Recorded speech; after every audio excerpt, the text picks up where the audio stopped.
Somewhere in the ocean, the space surveillance ship Akademischen Volkov is preparing to receive data from the orbital station Mir.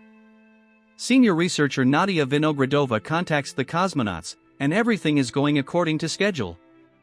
Suddenly, one of the cosmonauts notices a rapidly approaching unidentified flying object to the station. She alerts her colleagues, which turns out to be a huge cluster of electrical energy. When the station flies through it, the extraterrestrial electricity penetrates all defenses and strikes everything inside, including the cosmonauts. Part of it goes to the ship via the transmission dish. Nadia notices that the computers are coming under alien control, although the access codes are only with the captain. Soon, the people lose consciousness. My name is Alex, and welcome to my channel.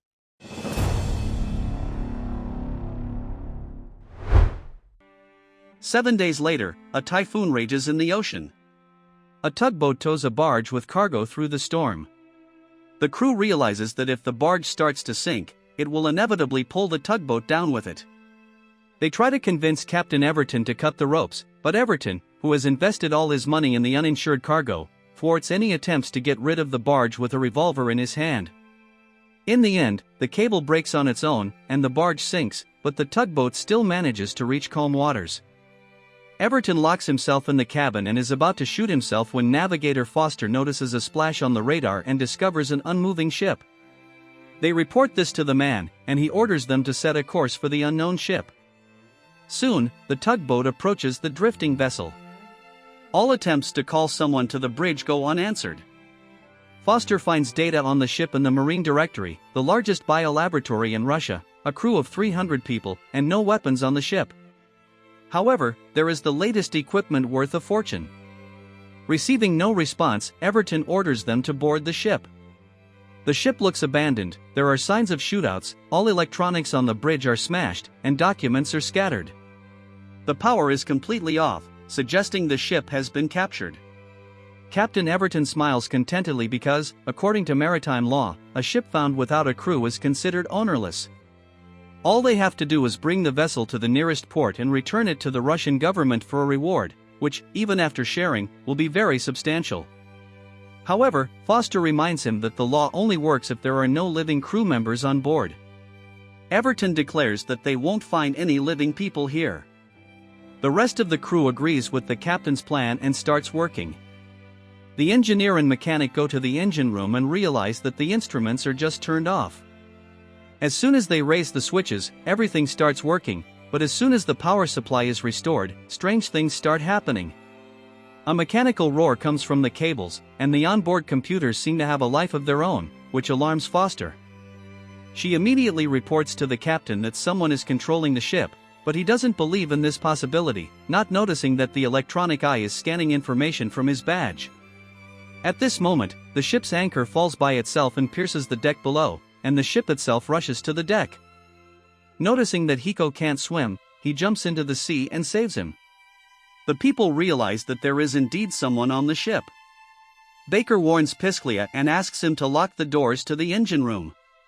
The captain is unhappy with the engineer's willfulness, but he reminds him that Everton could command the Sea Star, which is no more. Hiko is taken to the infirmary. Meanwhile, Pisklia is captured and dragged inside the machine by cables and wires. At this time, two crew members, Richie and Woods, inspect a whole arsenal of weapons. Armed, they inspect the holds and, to their surprise, find short-range surface-to-air missiles. Nearby stands an installation resembling a catapult. But Woods is alarmed that the floor of the room is covered in blood. He asks his comrade to leave the compartment quickly. Meanwhile, in the infirmary, people talk about where to spend their money. Hiko dreams of giving his children an education, and Baker intends to buy an island. Suddenly, they are attacked by a person in a gas mask and with a machine gun. Baker knocks out the attacker and, removing the gas mask, everyone is surprised to see a woman underneath. In her backpack, they find thermite mines. Baker tries to contact Pisklia but, receiving no response, goes to the bridge. At this time, Richie and Woods discover strange mechanical parts, which they recognize as parts of robots. The woman, who turns out to be the surviving Nadia, comes to her senses. Foster tries to calm her, but she demands that the electricity be turned off so that it can't move. The captain mocks her, and Nadia tells how the entire crew died or disappeared after something infiltrated the ship. It took control of the computers and downloaded all the information to learn how to destroy people. The last ones alive were the captain and her. They cut the cables so that it couldn't move. Foster realizes that the woman has lost her mind, and then the captain handcuffs her.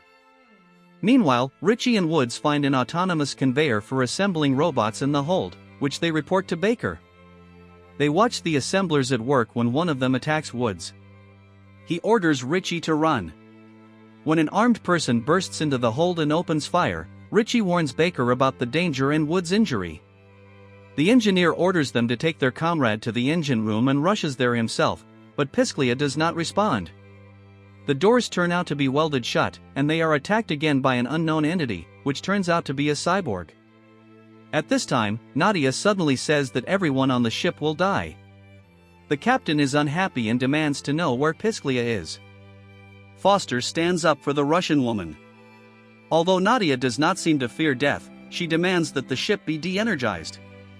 Baker, Richie, and Woods bring a kind of symbiosis of a human and a robot to the bridge. Nadia recognizes her husband, who was the captain of the ship, in the machine. The woman continues her story about how the energy that came from Mir seized all the power systems of the ship. 67 people were poisoned by gas. The cosmic force then took over the workshops and began building robots, first assemblers, then half-human, half-machine creatures. The survivors abandoned the ship and left in lifeboats to the sea, and only she and Alexei decided to fight, cutting the cables, because this form of life is energetic and knows how to extract what it needs from the ship's systems and the bodies of people. Everton begins to accuse Nadia of conducting Russian medical experiments on the ship. He is interrupted by a suddenly starting storm, and to save the ship, they need to turn on the engines. The crew rushes to the engine room, and suddenly the people feel a turn. It turns out that the ship itself has determined its course. Then there is a knock at the door, and Baker, looking through the peephole, declares that he sees Pisclia. He breaks down the door, and before the crew stands Pisclia, who is already a cyborg. Woods dies from the huge machine, and the crew barricades themselves in the communications room. Richie fixes the radio, but it is immediately smashed by a shotgun blast from Everton, who still wants to get money for the ship. Foster leads a mutiny, hits the captain, and frees Nadia. The cyborg knocks on the doors, and the people decide to try to establish contact with the unknown entity. They manage to summon the creature to a dialogue in the computer network. The alien introduces itself as a consciousness and reports that humans seem extremely dangerous to it personally and to the entire planet as a whole, for which it calls people a virus. The survivors are needed as suitable organs and body parts for cybernetics. After this conversation ends, the people discuss ways to destroy the alien.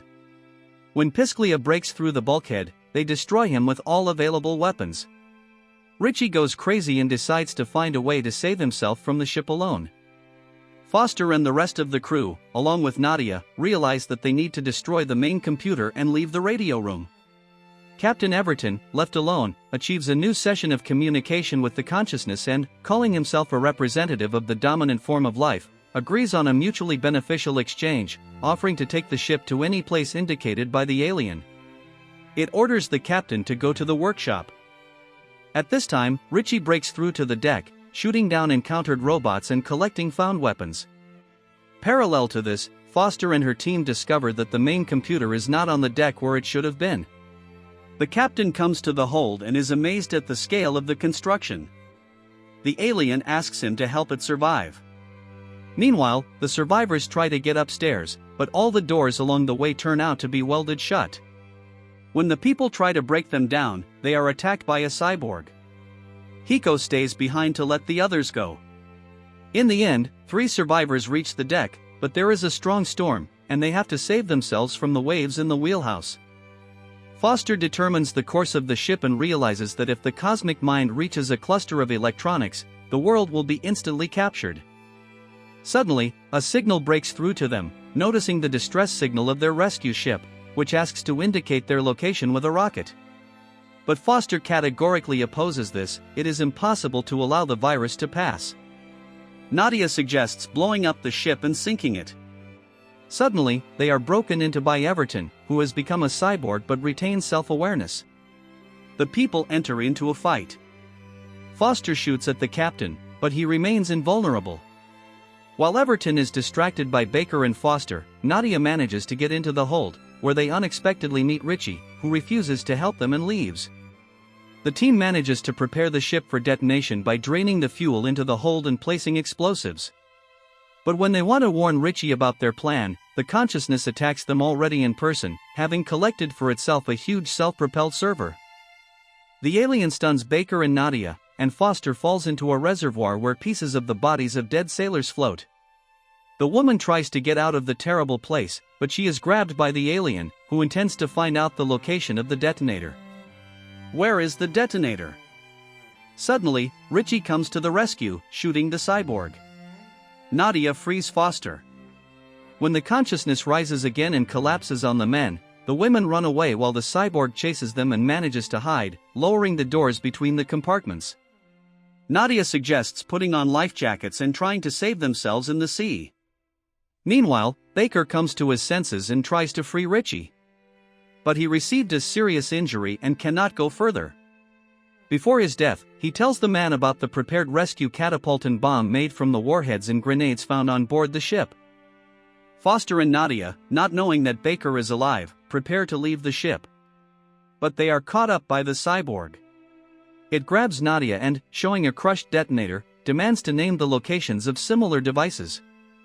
The woman detonates a gas cylinder with a shot, starting a fire. Foster manages to escape to the neighboring room, where Baker finds her. He leads her to the catapult.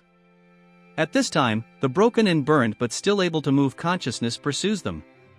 Baker realizes that the catapult is designed for one person and wants the girl to be saved, but she hugs him, and they manage to launch together right from under the nose of the consciousness, which does not have time to react to the quickly unwinding cable that activates the explosives. Academician Volkov explodes. The captain responds to the distress signal of the ship, takes the flash for a rocket flare, and heads towards it. In the morning, Foster comes to her senses among the wreckage of the ship, holding onto a board next to Baker. And suddenly, she notices the body of Hiko on a neighboring piece of wreckage. She swims up to him, but he turns out to be a cyborg. Foster wakes up from her own scream in a rescue helicopter, and Baker calms her down. After all, they succeeded. The film is a worthy representative of its genre. It is solid and cohesive despite the weak script and overall predictability.